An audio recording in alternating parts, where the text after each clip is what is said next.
Title: the haunting melody. एक शांत अलग थलग गांव में एक पहाड़ी के ऊपर एक पुरानी परित्यक्त हवेली खड़ी थी।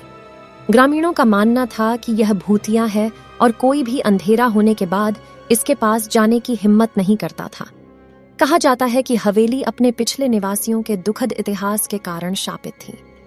एक तूफानी रात साहसी दोस्तों के एक समूह ने हवेली में रात बिताने का फैसला किया, यह साबित करने की उम्मीद में कि डरावनी कहानियां सिर्फ मिथक थीं।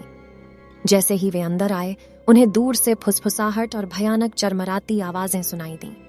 बिना किसी चिंता के उन्होंने इसे हंसी में उड़ा दिया, क्योंकि उनकी कल्पना उनके साथ खिलवाड़ कर रही थी। जैसे जैसे रात गहरी होती गई, तेज हवा चलने लगी और बारिश से खिड़कियां टकराने लगीं।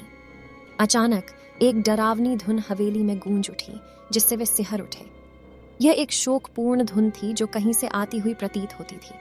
समूह में दहशत फैल गई, लेकिन वे संगीत का स्रोत नहीं ढूंढ सके।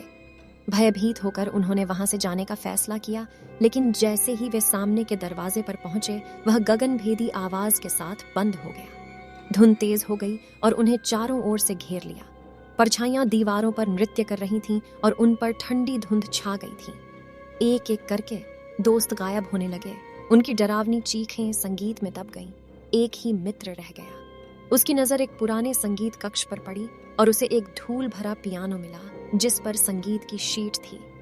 यह धुन हवेली को सताने वाली धुन से मेल खाती थी। कांपते हाथों से उसने धुन बजाना शुरू कर दी, इस उम्मीद में कि वहां जो भी बेचैन आत्मा थी उसे शांत कर देगी। जैसे ही उसकी उंगलियां चाबियों पर नाचने लगीं, धुन एक मधुर और दुखद धुन में बदल गई। धुंध छंटने लगी और परछाइयां छूटने लगीं। लापता दोस्त फिर से प्रकट हो गए, सुरक्षित लेकिन सदमे में। हवेली ने राहत की सांस ली।